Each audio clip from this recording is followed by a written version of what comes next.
Hey guys, I'm Nat. And I'm Ashton, and we are the Nerds in Flannel. Boom! Okay, Yeah, kind I of think we did maybe half. We'll see how that went later. No kidding. All right, Yeah. and today, Nat, what are we talking about? Ashton, I'm glad you asked. We're talking about this film. I would call it a film. Ooh, not a movie, a film. A film that will revolutionize the way we see North Carolina. Ooh. And that film is Where the Crawdads Sing. No, it's just Where the Crawdads Sing. Yes. Yeah.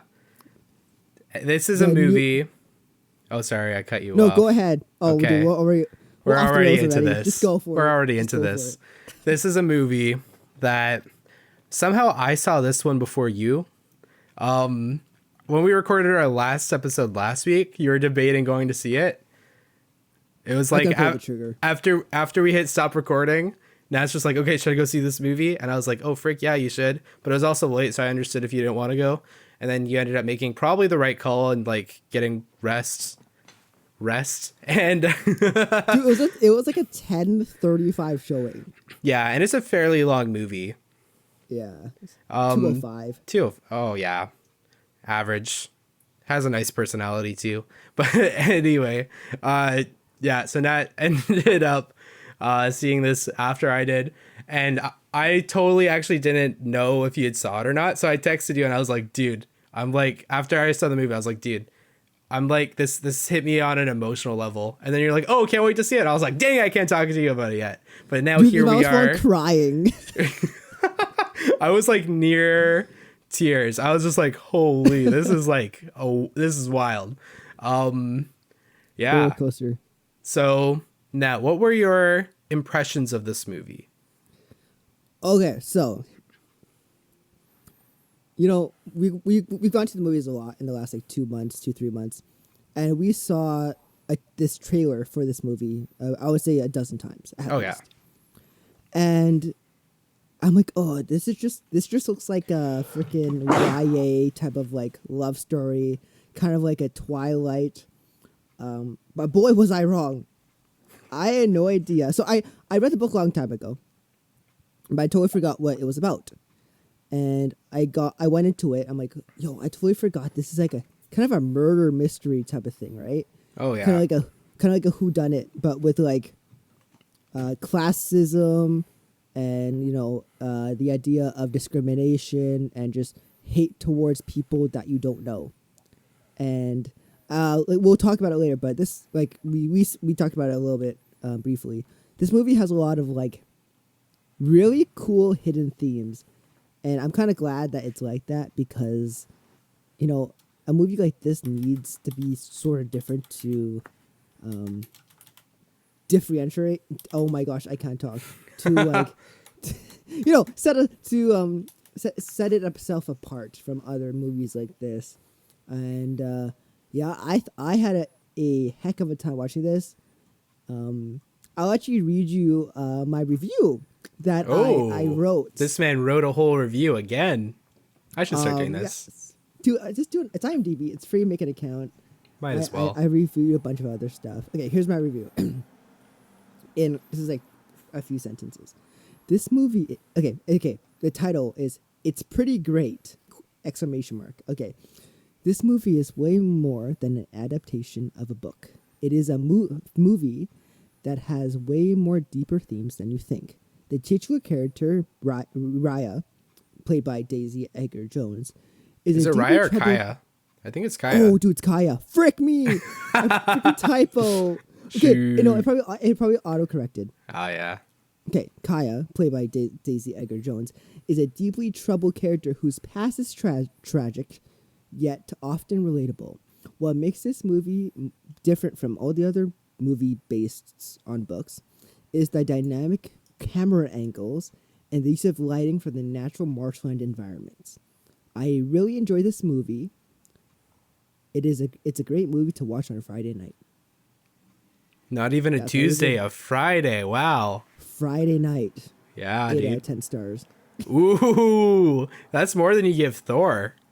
Yeah, dude. Okay, we all know how much I didn't like Thor. Honestly, I'm, this is a far better movie than Thor. dude, I was talking. Dude, I went with my mom on a Friday night, and I was like, "Dang, this is pretty good. It's hitting me in the feels." Dude. Ashley, Yeah. what did you think? Give me the rundown. All right. So I'm gonna share my experience here because it was an experience.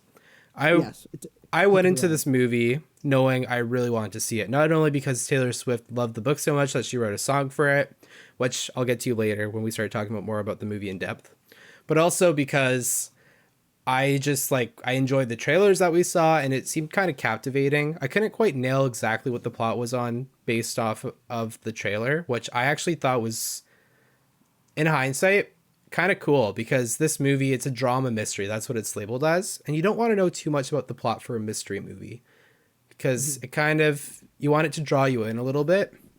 And I think I actually had pretty good trailers, keeping things as ominous as it could. The only way to really have this movie spoiled for you is if you read the book first. And even still, I think from what I've heard from other people, this movie delivers a very different experience from the book. Anyway, talk about that in a bit. So I go, book my ticket, get there early, get the ticket and everything. Ain't no way I'm paying the extra $1.50 at Cineplex because that's such a dumb thing. And I'm sitting in there and I'm just kind of waiting. There were 4 dudes in my theater. Everyone else was a bunch of I want to say 40 something year old moms. Maybe they had their daughters with them. That was pretty much the whole demographic in my theater. So I'm sitting there and I'm I'm someone who enjoys rom-coms and other movies like that.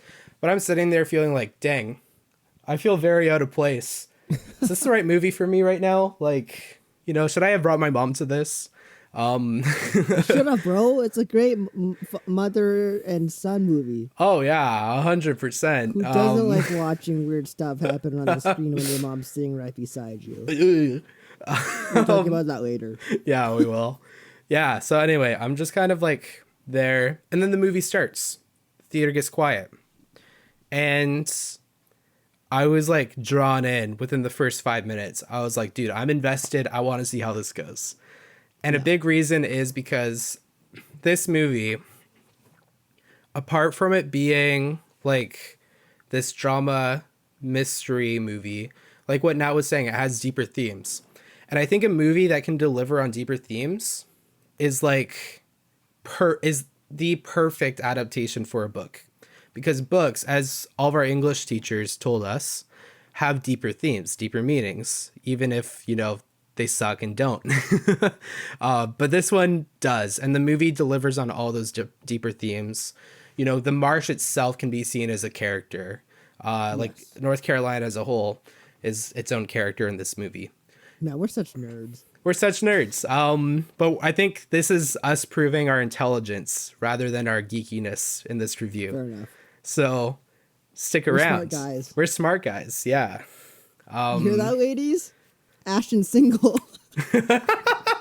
And I'll go see this movie with you whenever you want. Just take me. Yeah, he'll take you to go see this.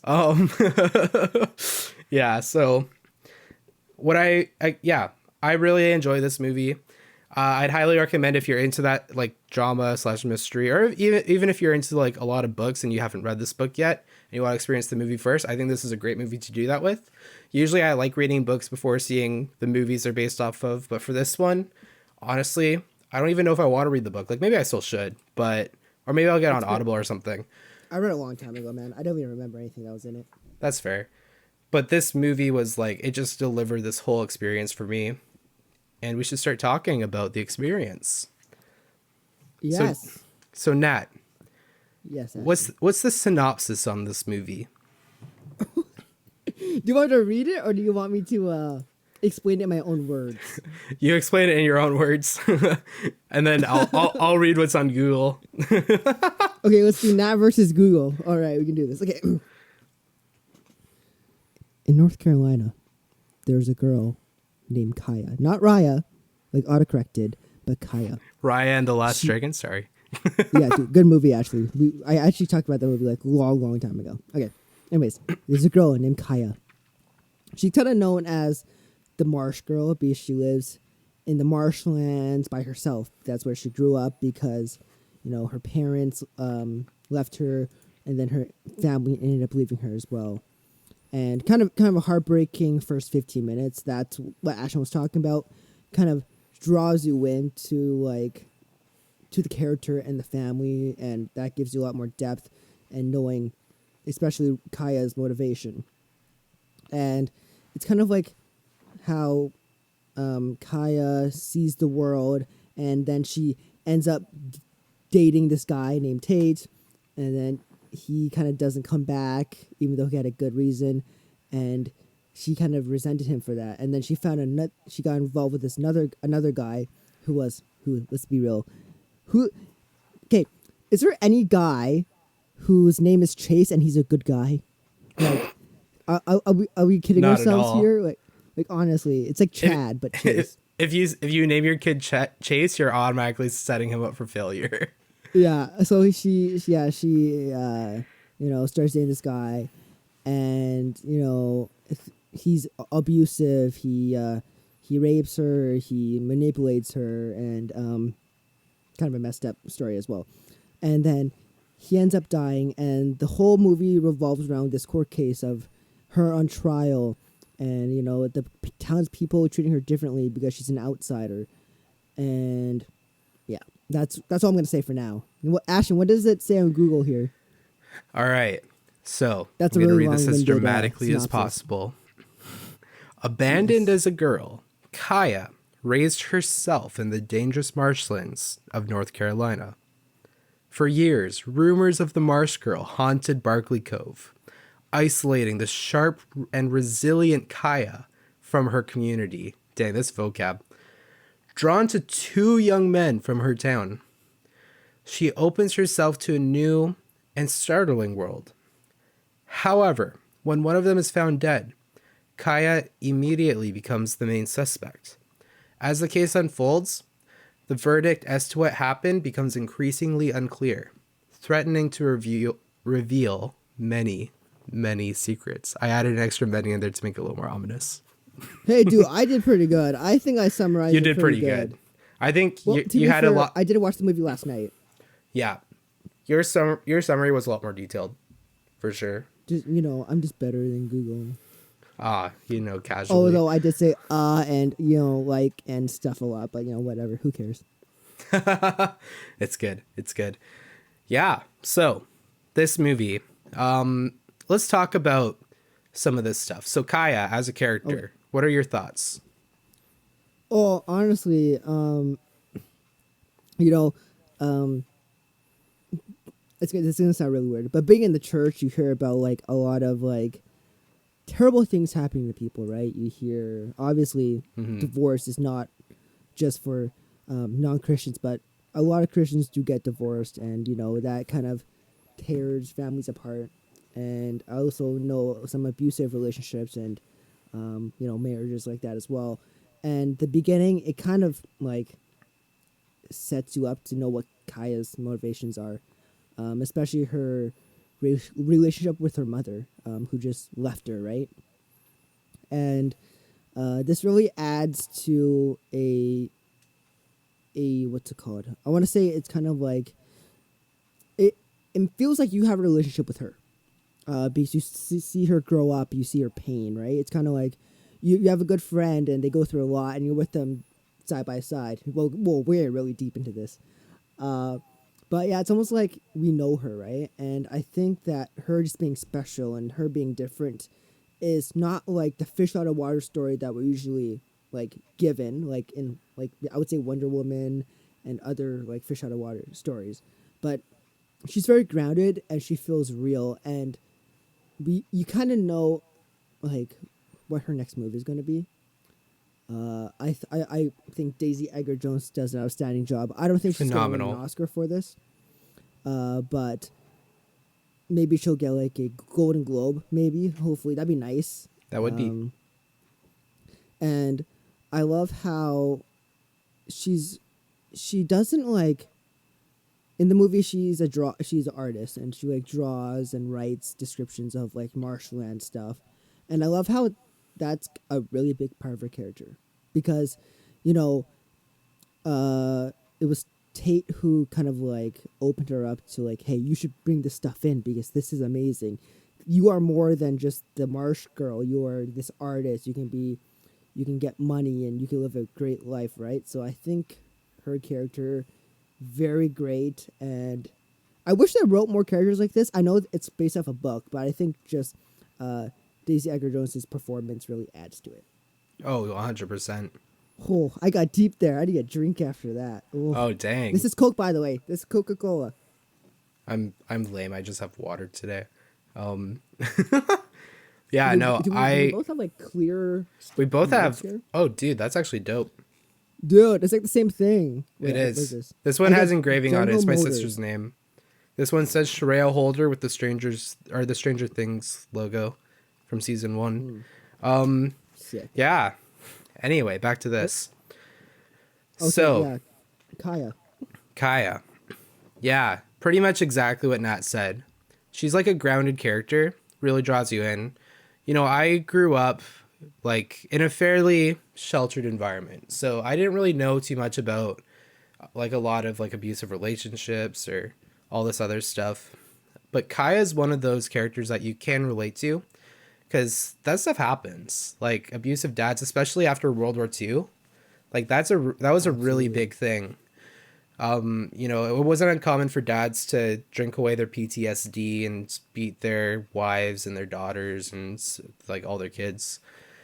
So in this movie, it kind of sets that up perfectly, where it's like, you know, you have Kaya as like a kid. Well, actually, first you see Kaya running through the woods, trying to escape the cops from this like this accusation. I'm not going to say false. I'm not going to say true. But from this accusation, she's running across the woods and she's just, you know, you see her in survival mode. So instantly in your head, you just go like, okay, she knows the marsh pretty good and she's like a survivor. She's like, the movie sets it up so that she's grown up in this like place. She's a survivor. And then you could also tell she's very closed off from people when the lawyer first comes in to talk to her. Like, okay, this is another survival instinct. It's like a fight or flight. You know, I'm going to choose to stay silent rather than accidentally say something that could be incriminating or that could be misinterpreted or whatever. But when she starts talking, she goes over her origin story, which is not described as like very like it's extremely sad. But dang, is it like the sequences, the child actor they had, it was just like, it was so well done. It was so well performed. What's the name of the child actress? Good question. I have the cast list up Jojo here. Regina. Yeah. Good job to you. Outstanding job. Absolutely outstanding job. Yeah. And then, you know, you kind of understand, like, you know, part of what was going on in my head at that time in the theater. I'm a pretty empathetic person. And I was just kind of wondering, like, in this theater here, like, there's probably a lot of people that, because it was a pretty packed theater, there's probably at least a couple people that grew up in kind of like a hard, like, home environment like that. And I was like, I wonder what they're feeling right now. And it just kind of brought me kind of through these motions of like, dang, this stuff still happens. It sucks. No one should ever have to go through that. But yeah, so honestly, her character was very well written. And again, it's a book, but it was very well performed in this movie. It kind of sets up pretty much the rest of the movie. You kind of have the character here, and then you kind of see the development that has to take place.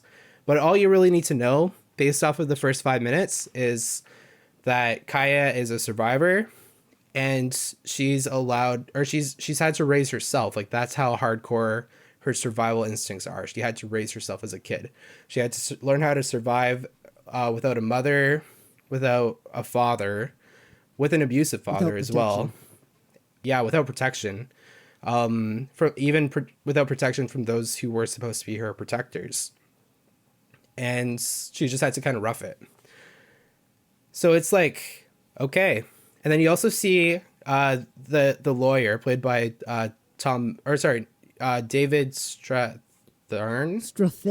Strathairn. Okay. And Big like actor. his character name is Tom Milton. You kind of see him come and he takes pity on her, and you're kind of wondering like, why is he different? Which it kind of gets to later on in the movie. But yeah, as far as Kaya goes, perfect character, perfect setup, I think. Yeah. So the rest of the movie, what do you think? Actually, wait, hold on. One thing.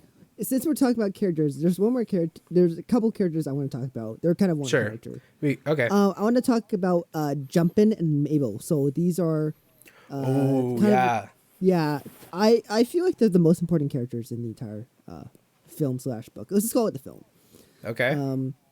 They're this elderly African American couple that they help her because they seen her grow up when her mom was still around and when her dad was still around. So they know that her parents left her. And they take such good care of her. Like they give her discounts on stuff. They trade with her. They give her probably stuff for free, I'm assuming, right? And they also teach her how. Sorry to interrupt, but they also like. There's that one scene. There's that one scene where the dude is like, "Okay, you got to get here with these like clams before, otherwise I can't take your business." And it's kind of like, okay, setting up a hard work ethic. Like that's something that you want to do is instill like a motivation. Anyway, keep going. It's a good parenting skill. Yes. Yeah, exactly. No, I feel like they're kind of the heart of the film. Yeah. Because they're giving Kaya something that she doesn't have. Parents, technically, pretty much, right?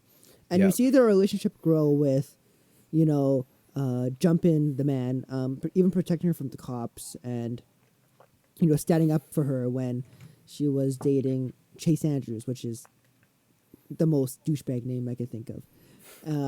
And even Mabel, who's the wife, she, I remember her first scene with her, she's like, she knows that her dad's abusive because she has a black guy, right? Mm-hmm. And she gives her a lollipop, and she smiles, and that was a really good scene that shows like, hey, these two people are really gonna help her throughout the movie. It sets up their relationship. It sets up even their motivations because they see they just want to help this girl who is kind of in a situation that she can't get out of. And as she grows up, it's even more beautiful and good stuff. Oh crap, good stuff. And actually, I also think too, like one of the big things I was thinking through was like, why didn't they just like take her in as their own and actually like have that as have her as like their daughter? And then I realized this is like the 50s and 60s in North Carolina. Like racism's still like a really big deal here. Oh, huge. And racism was huge back then. And for like a black couple to adopt like this like white girl, this desolate white girl, wouldn't necessarily even have been, it wouldn't have been much better for her growing up as being like the like the Marsh girl. So yeah, that's an answer to that in case anyone else out there was wondering like I was. But yeah, I agree. They're like awesome, amazing characters. And I'll talk about it closer to the end, but there's one scene that almost made me tear up that involved these characters. Nat knows. But yeah. I think I know. I don't think I teared up. I'm like I felt it. Like I didn't tear up, but I felt it. I was like, oh. Yeah. So let's talk about the boyfriends for a second. So in this movie, we start off with Tate Walker. We see Tate as a boy trying to be nice to Kaya. And then we also see Kaya's dad try to like beat up Tate, which was like, dang, you're going to go after like another dude's kid. And then you kind of see like he's kind of always aware that Kaya's out there and that, there's this Marsh girl. And he kind of knows a little bit about her, which kind of sets him apart from the rest of the community that was like, they didn't understand who she was. They were just making assumptions about her. But he actually understood like, oh, this is why she lives in the marsh because of her dad and all this stuff. So that kind of sets him up to be like the good guy character, the ally. And then it kind of also sets up a little bit of a love relationship for them, which is like pretty cool. And he's not a perfect character because he leaves, which honestly I don't think is a bad thing, leaving to like go pursue college or whatever. The problem is he doesn't come back to visit when he says he is. No word, not even a letter. Not even a letter, no word until like after he's like done. After he's done Isn't it school like and he's 5 like years? moved back. Yeah. And it was just kind of like, it was sad to see. Like you could kind of understand from that pain of what Kaya would have felt, why she opened herself up to Chase. Because she wanted Tate, but she also didn't want Tate because he proved himself to be imperfect. But then she ends up going for an even worse dude, which we'll get to in a second. What did you think about Tate, Nat? Tate Walker, I thought he was kind of like the good guy character, and it's obviously set up that way from the very beginning. Like you said, like her dad like shoves him to the ground and hits him. I loved the chemistry between the two actors, and I just feel like, you know, I felt him really relatable. You know, like you need to do this because you don't want like a career that you see your family kind of struggling and not make money, and it makes sense, right? And yeah, I think he's a very simple character, but a very effective character. Even though it's a lot of this movie is like cliched and it's kind of like a cookie cutter type of stuff, but like I said, there's more depth to it when you have like hidden themes, which we'll talk about later, obviously, and you know, it's just really good character writing. And I know, like I said, books are the best way to have character development because you're with them longer, right? You read about them, you know exactly how they're feeling because it's words on the page. You see the words that they say, and you kind of feel like they're right there, and it's good. Yeah. Good guy Tate. There you go. Good guy Tate. And I think, you know, Taylor John Smith, who acted Tate, did an incredible job bringing out sort of that emotion in this character and the hidden depth that has to be there. The whole cast was amazing. It was good. Yeah, there was not a bad cast member in this whole movie. I thought it was like really well done. But yeah. Maybe they're a little campy, like kind of like going hardcore and full send on some of the acting scenes, but it makes sense. It's a drama, right? You're not gonna like. I'd rather have overacting than underacting because underacting you can tell, overacting you can change it to the way you want it to look like, and it's fine. Yeah, exactly. Yeah. I think that's a really big part of Tate is kind of like that good guy character who messes up, but he's still the good guy character. He learns from his mistake. He comes back. He embraces his mistake. He's willing to change. He's ready to change. And even you as the audience in that scene, you still have kind of this hard time forgiving him because you saw the pain that Kaya went through, and you're just like, dang, like, is this guy actually like, can he be trusted again? And the movie from that point on kind of makes it feel like, oh, maybe he can't quite be trusted just because of how it leads you in the whole murder mystery aspect of it. But before we get into that, we have to talk about Chase. So Chase, as a character, I hated him from the get-go. He was acted so well. I don't think, at first I was like, oh, it's just a dude thing to understand when another dude's like a douche and bad news. I don't necessarily think that's true anymore. I think he was just so well acted and so well written that you could kind of see underneath his character in every scene he was in, even if he was like a good guy or whatever. So you kind of get this introduction where he kind of has this mentality of I take what I want, which is a very toxic trait in dudes. He goes out and he like uses his words in a way to convince Kaya to go on a date. You can tell she's uncomfortable. Dudes, don't do this, please. For the love of God, don't do this. Yeah, come on. Man. And then he know your boundaries. Know your boundaries. Don't be a douchebag like Chase. Like, don't be a Chase. Like, if your name is Chase, there's still hope. You can change. Don't be like this Change your name. douche. Change your name. There you go. But yeah, so yeah, he's this character that you know right away. Like, he's trying to push himself on her, and then he apologizes. He's like, no, wait, I messed up. I'm sorry. But unlike Tate, where you could tell he's like truly like repenting, he's just still using. He goes into her house when like She doesn't feel comfortable with him there. Goes through all her stuff, treats it like super poorly, and just kind of goes and does whatever the heck he wants. And he kind of sees Kaya as an object. He sees her as like a prize, like the Marsh girl. If I can tame the Marsh girl, I'll have like respect in my friend group. I'll have all this stuff. How many times do dudes actually do this? Maybe it's with like the popular girl at school. Like if I can like tame this popular girl at school, then don't do that, guys. Don't do that. This is what we call gaslighting, guys. Exactly. This is textbook not what to do when you're in a relationship. Do not gaslight your significant other. That leads to manipulation, abuse, and just not a healthy abuse, and just not a good relationship. Like, follow this podcast like, for more dating advice. Exactly. Yeah.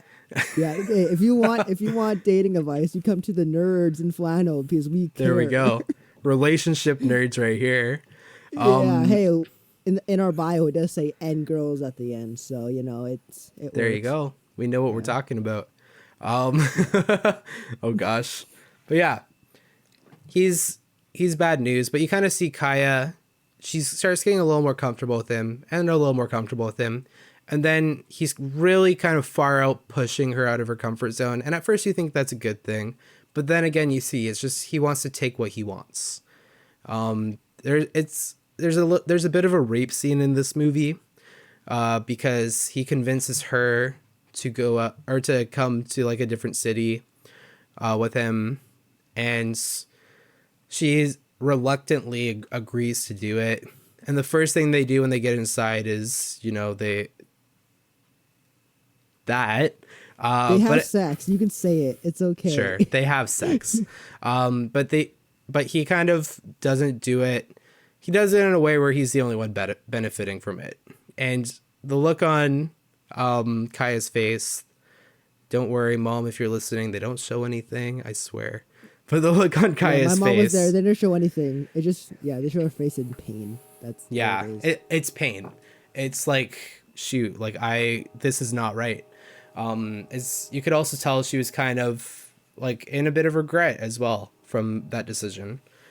And there's this scene in the movie where Kaya runs into Chase when he's kind of like, when they're on the mainland, she's like doing some shopping or whatever, getting ready to talk about like this. What was it? It was like her trip, right? Like she's getting ready to go on her trip, or I forget. Yeah, something about they want to promote her book or something like that. Yeah, and she runs into Chase's fiance. Bum bum bum. Bum bum bum. And then Chase comes around and it was a really heartbreaking scene. Like you felt this, like right in the feels. And then Chase comes around and he's like, it's not that, like I needed to do this so that we could be together. And it's just typical douche stuff. Again, dudes, don't do this. Don't gaslight, don't manipulate. Don't be a douche. Exactly. And just be nice to women, please. Like respect women. Don't be that guy. Don't be that guy. Don't be that guy. Yeah. Not that guy.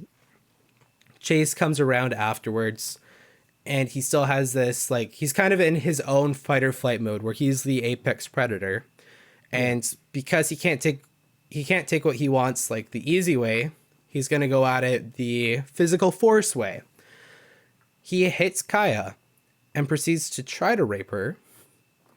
But Kaya takes the rock right next to her, and at this scene where I think all of us were like, let's get this dude, let's get this like douche. And she friggin' just like smacks him in the face with the rock when he's like on top of her, and you just felt so much satisfaction from that. It's like, yay, way to go. But he's like crying, he's like trying to like still manipulate and stuff, and he's still trying to force her to go do all this stuff she's uncomfortable with, and he's still trying to rape her. And just he's physically abusive. You kind of see his true colors, and his character kind of echoes Kaya's dad, but he's worse off than her dad because her dad was out of trauma, and both are bad. Don't mishear me here. Both are bad, both suck, but they're both different in a way. No abuse is good abuse. No abuse is good abuse. But with Kaya's dad, he was abusing because it was his PTSD. Not to justify it, it was his PTSD. That was how he dealt with things, was with being like the powerful person to deal with his PTSD.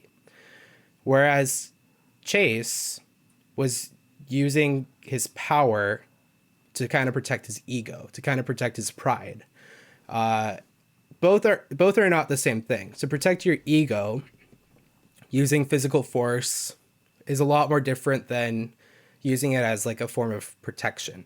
Again, both are bad, both suck. But this is kind of like the ultimate power move, but it kind of echoes like how her dad like hit her as a kid. And you're just like, dang, like Chase is just not good news. Get him out of here. And then you can kind of understand, you know, if, and I mean, we know the answer obviously, but if this is a murder, she was well justified in doing it if it was her. If it was Tate, that, because Tate comes around a little bit after these scenes and he sees that like she has like a black eye and he sees that like she's scared. And then there's also a scene later on where Tom Milton is like, when he's reflecting on why he chose to take the case, he sees Tate looking like full of regret the night of the murder and just assumes that he was the one that murdered Chase. And the audience is kind of led to believe that as well. So you kind of assume like Tate is the one that made that like move and just took him out, got rid of him. But you can understand why Chase had to like die, why it was justified for him to die, like his character to die. Not that I recommend like killing anyone. Don't kill people. Do not kill people. That's murder. That's murder. Use self-defense if you have to, but don't kill people. Yeah. Killing should never be the goal. Killing should never be the end game. But you can kind of understand like, okay, this kind of sets things up for the big reveal at the end. Why Chase really sucks as a character. Yeah. But he's quite an interesting character. Do you have any more to say on Chase? Yeah, just one quick thing. Like in the end, when he's trying to rape her, he says, "You're mine," and at that point, he kind of it's like she's his property, and unfortunately, this does happen. Some guys do like think that's a thing, which is 100%. Honestly, objectification. And, yeah, guys, come on. Do you know how much dating advice we're giving you right now? But this is literally a gold mine. Yeah. Of dating advice. This is a chick flick. Of course, we're going to talk about dating advice. 100%. Yeah, but this is just not a good situation for really anyone. This is at a point where, like, he doesn't look at her as a person anymore, right? And just not good. Yeah. And again, it's this whole idea of like the legend of the Marsh girl. Like, I need to conquer this legend or whatever. Inflating his own ego. It sucks. He sees her as an object rather than a person. And that happens, unfortunately, even a lot of time in relationships. Not even just when you're trying to get into relationships. It happens in relationships too. It can. I know many people where it didn't start off that way, but then it got that way, which is very unfortunate. But yeah, it's it's one of those things where, again, it echoes real life. It echoes what we can see in real life. Just kind of like the whole abusive parental figures thing. We can kind of see this toxic relationship thing in real life as well. You don't have to look that far to see it. Now, the way it's executed is in like the story and the book is very different from, you know, what we'd see normally in real life, because this book is like an original story and everything. But yeah, it's, you know, unfortunately it does happen. This just turned into like a very deep podcast. Dude, so it has deep themes. Like, it has very deep themes the whole time. Deep themes. Yeah. So I think. Oh, sorry. I was gonna say we'll talk about it after. It's okay. Sure. We'll get into the themes. We'll talk about it. So far, Kaya represents the survivor. Chase represents the apex predator. Tate represents sort of this. I would say this true picture of like redemption in a character.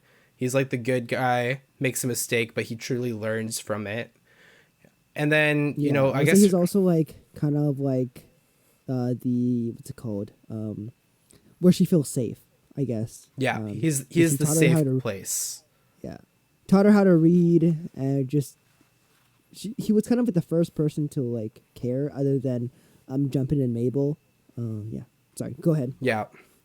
Yeah, and Jumpin' and Mabel represent like the true parents, like the true people that are looking out for her, whether she wants them to or not. And I would say like her dad kind of represents this idea of like fear, the way he instilled fear into his family, but he himself was also extremely scared. He was scared of loss, which was a big theme when his mom's, or when Kaya's mom sent that letter asking for the kids back, and using force, like legal force if she had to. And actually Kaya's mom, I think, represents trauma, because it's revealed in the movie that when she left, she made her way to her sister's. She forgot, she was so traumatized from the abuse she was taking, she forgot she had kids. So you kind of understand, like, it sucks that her mom left, but you can kind of also feel for her, because she was the one who's primarily taking these beatings at first. And it was just very traumatic for her to go through that. And the fact that, it was so bad for her, she forgot she had kids. It's like, what the frick?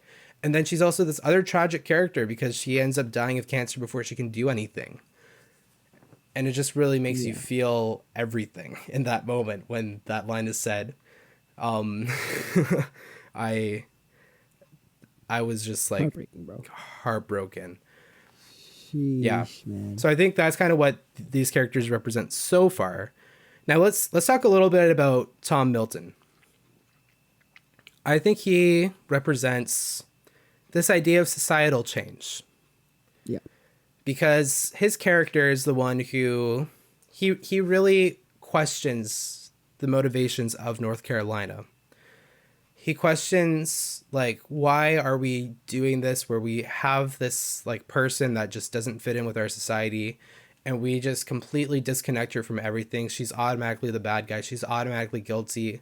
We actually need to like look at ourselves and see what's wrong in ourselves. So this very reflective, contemplative character. And I like that sort of character. He works well in this movie. He's what I want to be. I want to be a little more like, what can I do better? What can I get right in my life, sort of thing. I think if we're not all willing to change like that and, fix some of our mistakes, then we can't really move on. We can't develop. We can't grow. And he's kind of challenging North Carolina to do that. What do you think about him, Nat? Oh, dude, I love this guy, man. Like you kind of pointed out, he wants to be the solution and not the problem, and I think that's just kind of like a powerful thing. He is. I mean, so he says in the movie that he took this case because he's a lawyer. He's the lawyer. He took this case because he believes that she's a good person. Yep. And we see in the beginning when she was a kid that he treated her the same way. He's like, you belong here as much as anyone else does. And that sets up the relationship at the beginning too. I think that he's like, it's kind of like redundant to say without him, she wouldn't have made through the case, through the trial, obviously. But he's just so much more than a lawyer, because he's, like you said, he's the voice of change. He's the one who's like, what the heck are we doing? Look at ourselves. We're kind of the outsiders because we're not letting others in. And it's just kind of, he has a one monologue towards the end. It's kind of nice. I forgot what exactly he says, but he's like, shape up. We got to do this type of thing. I can't remember what it is. Mm-hmm. It sounds way when better he's addressing the jury. Yeah. Yeah. Don't have much more to say about Tom Milton. Yeah, good job, bro. Good job, honestly, David Stern. Yeah, exactly. I think some of my favorite scenes in this movie were all this evidence would be brought up against Kaya, and it's like really good incriminating stuff, like good questions that you have as an audience member that legitimately like you can't really fully think through. You're just like, what's the excuse here? How are they going to figure out a way around this? Like the whole footprint thing. Why was there no footprints? And then you see a scene of Kaya erasing footprints in the movie, and you're just like, you know, your brain automatically goes back to think about that in that scene. It's like, oh my gosh, she's the only one that knows how to do that. But then, you know, Tom comes up and he's like, well, actually, this and this about the tide, and it would erase all footprints anyway, wouldn't you agree? And you're just like, whoa, like that's fascinating. And he kind of points out all these like very exactly, you're like, sheesh. And he points out all this stuff that's just like all this stuff that's like, yo, that's actually like really well thought out. Like this man's done his homework, he's experienced. It's stuff that you as an audience member wouldn't even think about, like these justifications. Like I'm very good at thinking on my feet. I can think of any excuse that I need to.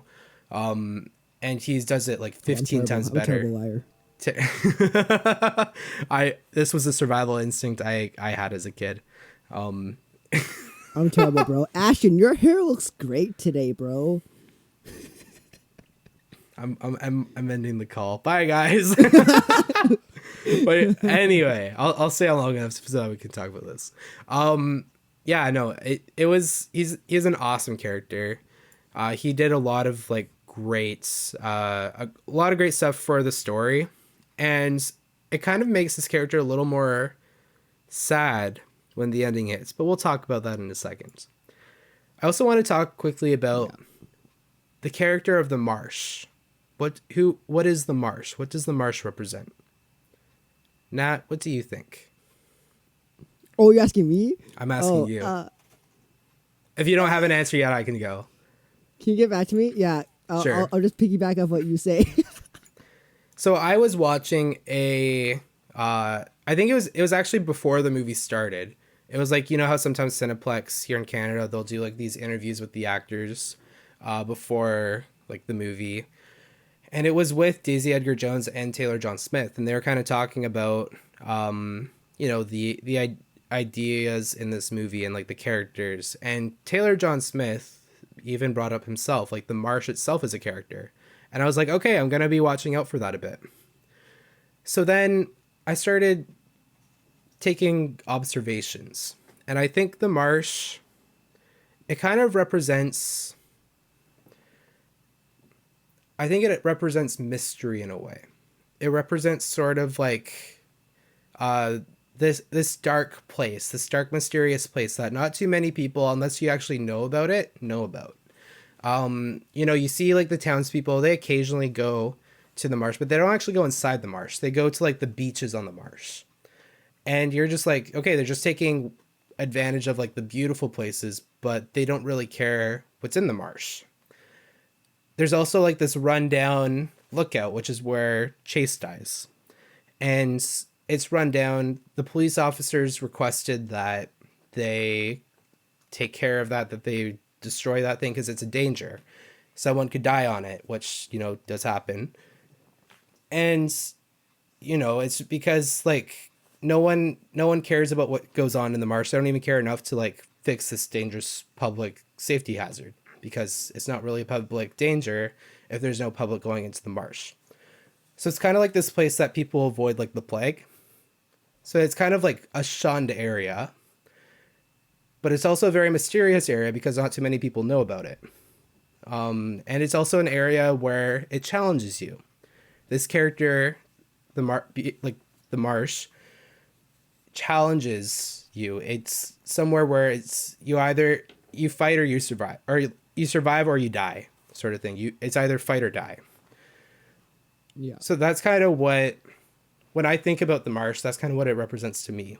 Now, I also think Taylor Swift's song Carolina goes into a little bit more about the character of the Marsh.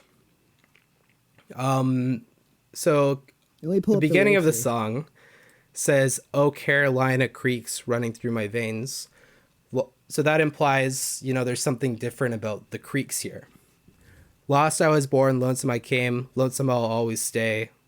Carolina knows why for years I roam. You know, Carolina being the Marsh knows, you know, the reasons why Kaya is roaming the marsh, because, you know, she's experienced tragedy in the marsh.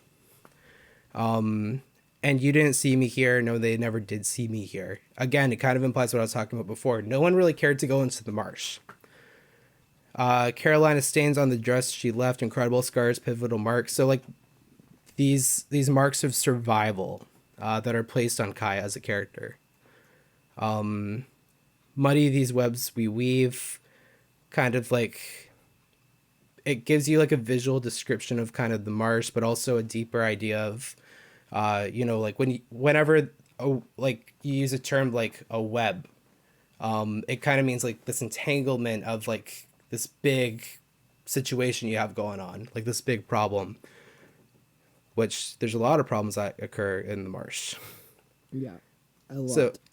So without going through the whole song, and actually, okay, I want to kind of keep going a little bit here for like the last verse. Oh, Carolina knows why for years they've said. Yeah, sure. Also, your mic sounds a little weird. Oh, yeah, well. I know. I changed it. No, Okay. because my headphones died, so it's okay. It's all good. Cool.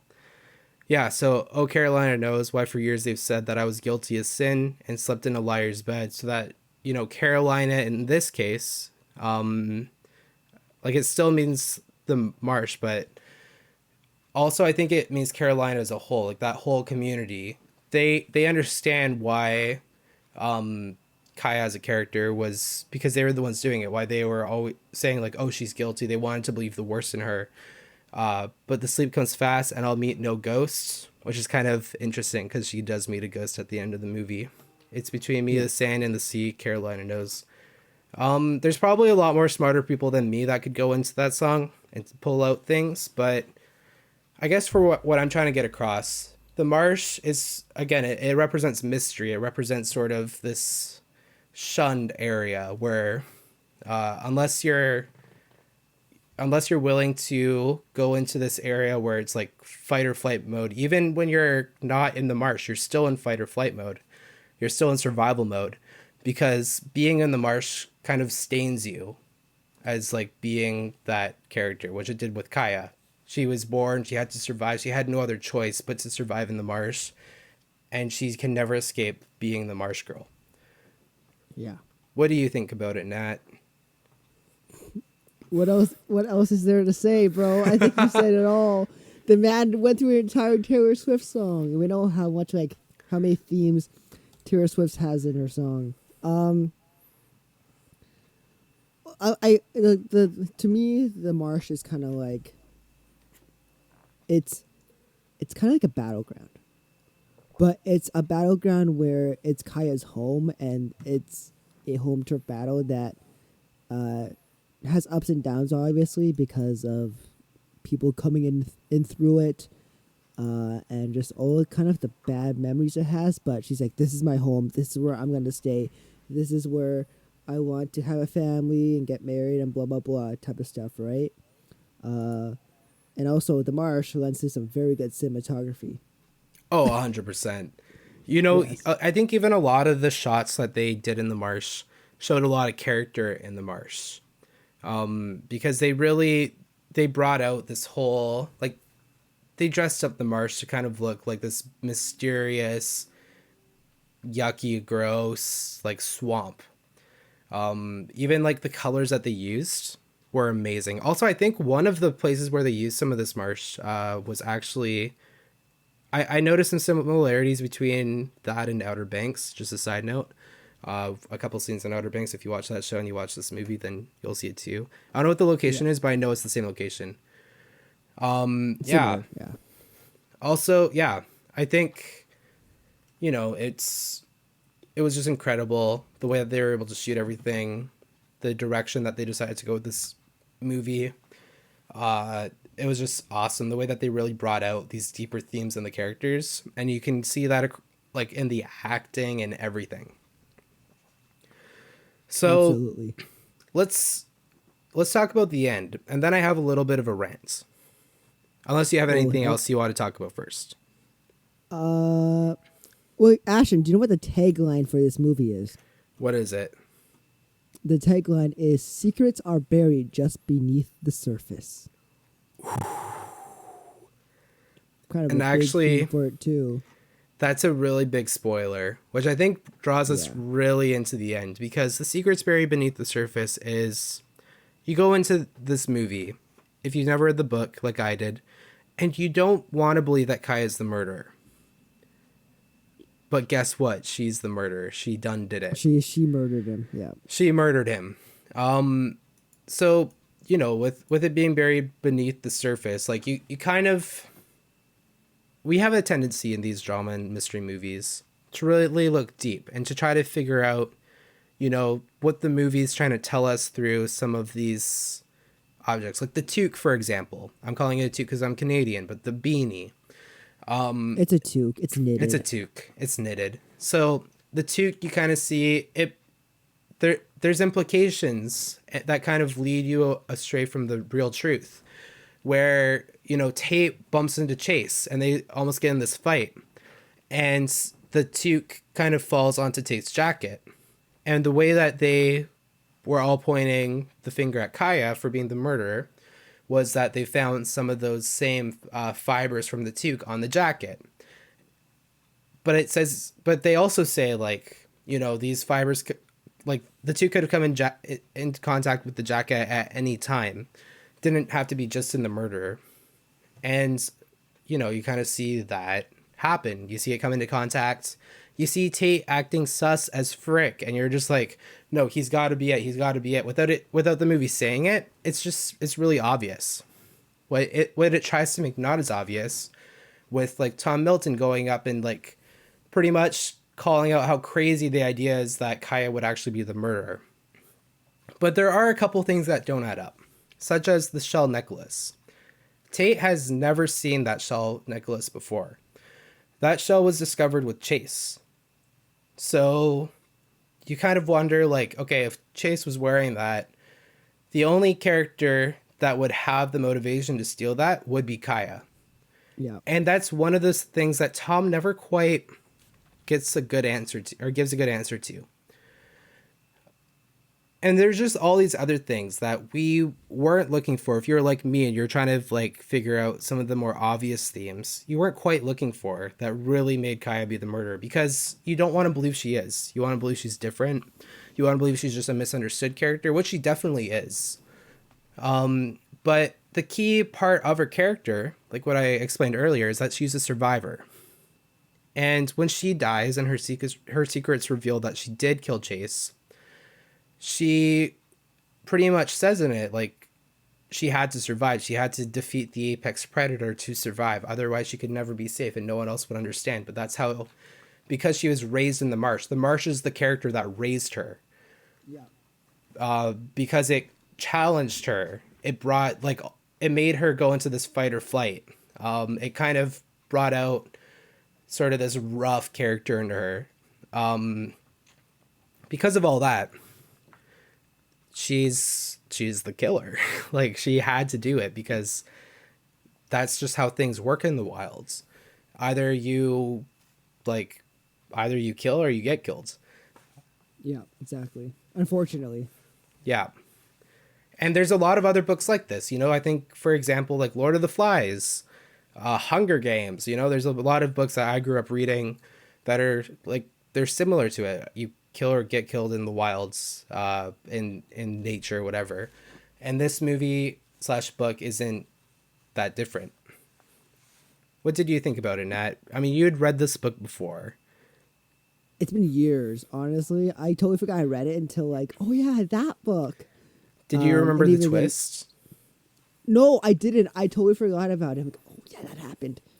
I feel like I need to read that book again. No, honestly, I thought the way that they shot the ending, the way that, you know, just the way that they showed the reveal, I thought it was very fitting to the character. I thought that it couldn't have ended any other way. Like you said, this is the Marshes are home. She had to fight for it because it raised her, and when you have a connection with something like that, you're gonna fight as hard as you can. You will lay down everything and just go for it, right? And it, like you said, survival, man. Gotta do what you gotta do. Like if we get trapped in a plane under ice, we gotta get out, or else we're gonna die, right? But the only difference between her and the other characters is that she's been dealing with that her entire life. So it makes sense. It's honestly a very emotional and very perfect ending to a story that you don't think is going to hit you in the feels, but it does. And I think that speaks to an even deeper theme of this movie. It speaks to this idea of kind of the human spirit, where our primal nature is to survive. I think even Lord of the Flies kind of had a similar thing going, where if you're put in a situation where, it's kill or be killed, us humans will naturally go to the fight mode that we have. We do everything we can to survive. We drink water when we have to, we eat food when we have to. And in the wilds, that's even more defined. When you kind of grow up in an environment that challenges you, that, if you don't overcome these challenges, you're going to die. That's a big thing of human nature. And I think this movie was kind of making a point of where, when those in society who are the most beat up, the most abused, the most, like the ones that are pushed around the most, the only option they have is to fight back to survive. And that's something that we've seen a lot in the past, I would say 50 years, is a lot of these big movements coming along, which have really educated the rest of us that haven't really kind of understood this stuff of how horribly abused certain people groups have been. I even think about, like, in Canada, we have the whole Indigenous residential school crisis that happens, which is very unfortunate. And, you kind of see, and I've had some awesome conversations with people that have had family, even my great aunt, she was pulled into a white family. And, you kind of, you see a lot of this stuff in our current society of, finally there's a little bit of pushback. There's survival here. From what isn't destroyed yet, there's still a fight to keep it alive, which I think is, like, super awesome. I don't think you have to take, like, the messages like, oh, murder is the thing to do, but you can take it as, no, you can still fight. Which I think is pretty cool. It's a deeper theme. Again, this is a very deeper episode than what we would normally do, but again, it's our podcast. This is our most deep episode, man. Who knew that a book about a girl living in a swamp would make two-year-old men get into deep talks? Yeah, exactly. Yeah. It's the Taylor Swift music, man. I tell you, man, it's Taylor Swift. Oh my gosh, Caroline is such a bop. Like, I've been listening to this, like, even before the movie came out. Yeah, me too. And it was like, it's still on the playlist. First thing I listened to when I hopped out of the theater back in my car. So good. But yeah, this movie also reminds me of, like, Tomb Raider, like the new reboot, the first game. Kind of the whole theme of that is survivor. When you're pushed to your limits, are you going to survive or are you going to be killed? Yeah, I think if you're into survivor movies, this is an awesome one to do or to watch. I guess the book is as well. Do you have anything to add to that? Not really. I think we said a lot. What is your? You want to go on a rant? Yeah. Go ahead. Go. All right. So my biggest rant is, why the frick does this only have 34% on Rotten Tomatoes? Wait a minute. Okay, well, we gotta understand. Rotten Tomatoes is not a number-based score.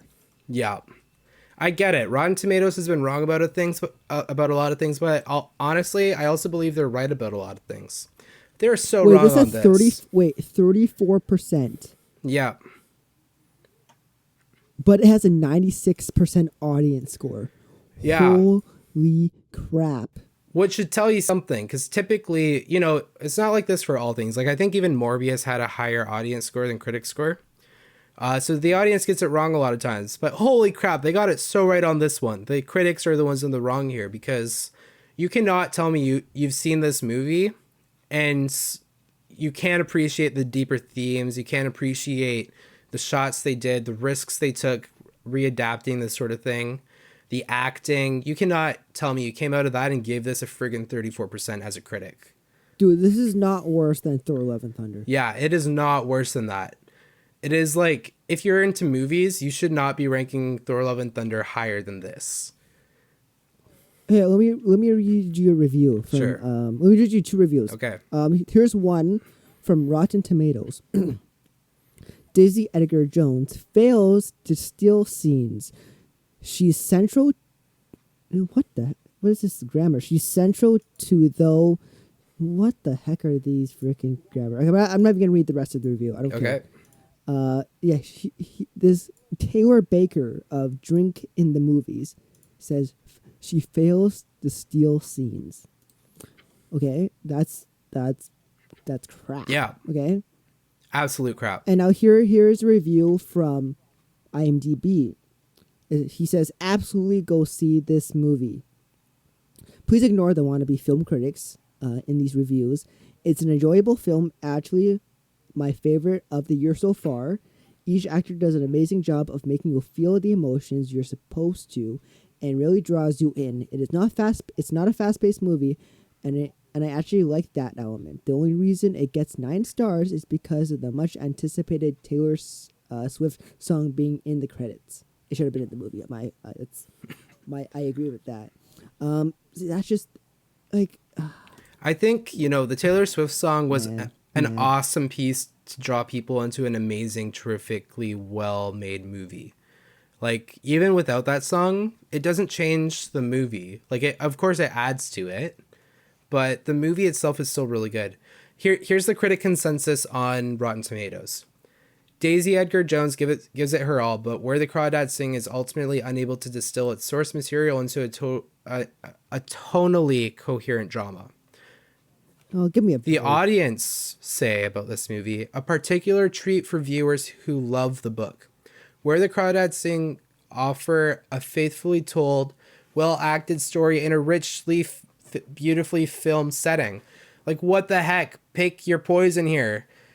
Is it like a horrible, like, unorganized movie like the first one's trying to make it sound, or is it like actually a really well, faithfully told movie?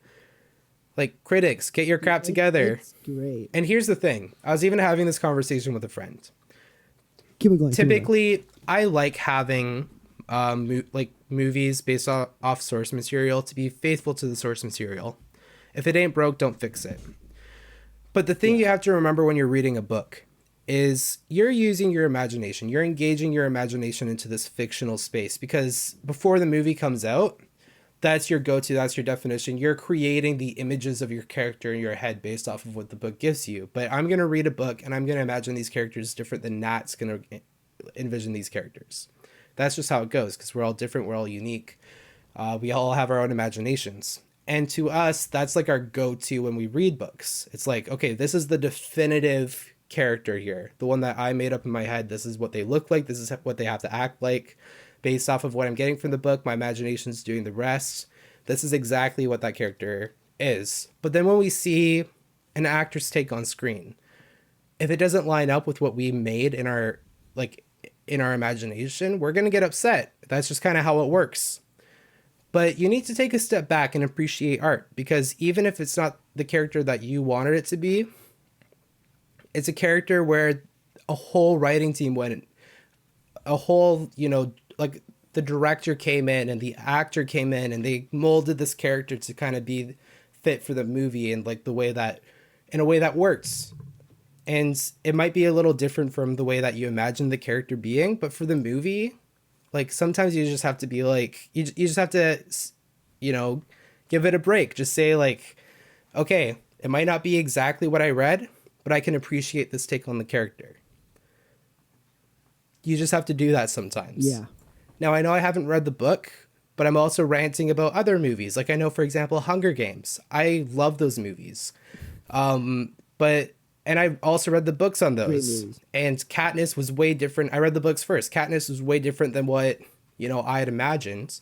But then when I saw Jennifer Lawrence's take, I was like, oh, yo, this is actually really good. Not quite the same character, but this was like an awesome portrayal of that character that was like workshopped by multiple people that understood this book probably better than I did. Yeah, people just need to stop hating on movies that don't deserve hate. Yeah. I get it. Like like us, we Ash and I kind of agree on most things, honestly. But like, we're at a point in our like movie watching, I guess, that like we often like, I guess at least for me, I kind of take everything with a grain of salt. Like I would give a movie a lot more like leeway and a lot more. I would give her a pass more than others would. And people say I'm harsh with movies, but I'm really not. But people just need to understand that there's 100 voices going to this movie. There's art direction. There's the actors, the directors, the producers. Their voices are probably better than yours. Okay, let's be real. They get paid to do this. You just paid them to watch the movie, right? And yeah, you can't turn off your brain during a movie anymore. Like legit, you cannot turn off your brain during a movie. Keep it on, watch it. Yeah. If it's a movie like this, especially, like, you just have to keep that in mind. Like, it's not going to be everything you want it to be based off of, like, the source material, because, you know, they can't just use description words, like a couple description words to build this whole marsh. Like, they actually have to consider what's a marsh, what can we do here, what is the closest thing we can actually do to this description in the marsh that would actually look faithful to what a North Carolina marsh looks like, rather than, you know, whatever this person's picturing in their head. A marsh, to me, living in BC, like in the lower mainland, is going to be much different to someone who's living in North Carolina, because I'm envisioning something like Burns Bog, if you've ever been, whereas that's completely different from what someone in North Carolina, where, you know, this book is actually taking place, is. And the author of this book, I think she wrote this book when she was like in Africa. So a lot of the stuff that she was like engaging with, she was translating over to kind of like this American sort of identity when she was kind of getting the inspiration for this book. Which, you know, even if you're to take it a step there, you know, what was she seeing when she was in Africa engaging in all of this, you know? It's going to be a lot different in that case. Yeah, thanks, Ashton. That was great. Ashton, is there anything else you want to talk about before we wrap it up? Because we've been going here for quite a while. Yeah. We've been doing a lot. Ashton, I love going to depth with you, man. I do too, man. Dude, this is fun. I was just saying, we've done like a lot of like really long podcasts recently. It's great. Yeah, no, like this is why we started a podcast, because we're both very passionate about movies, and I would just say like media in general. Because, you know, let's be real, we're both on Instagram at least 2 hours a day. Watch a lot of Netflix, a lot of YouTube, and this is why we started, because we talk about this. These are normal conversations we have with each other, but we want to record this to share with you guys, to get other people's opinions, and just to like go deeper, because why not, right? We both got a Bible crush. We taught to go deeper and really dissect things, because that's when you get the most, you know, that's when it feels the most real and feels the most like personal to you, because you're more invested. And yeah, exactly that. Yeah, I mean, I think this was a fun movie to kind of talk about, way different than other stuff we have. And honestly, I like this change of pace, because things like Marvel movies haven't gotten this deep for me in a long time. I mean, I guess Thor kind of was with the whole cancer thing, which if you want to listen to that, it's a great review that we did, I think. Absolutely superb. We're not biased at all. Not at all. But yeah, you know, it was a nice change of pace from what we usually talk about. And, you know, if you're into this movie, then hopefully there's something that maybe you agreed with, maybe you disagreed with our review. Let us know. We're on Instagram. Also YouTube comments. YouTube. Yeah. Yeah. If you're on Spotify, email us, nurseandflannel@gmail.com. Yeah, there you go. Yeah. Do you have anything else? Anything else before we wrap her up? Oh, okay, that's awkward. I guess that's a no from both of us. Be on the lookout for more content soon, and yeah.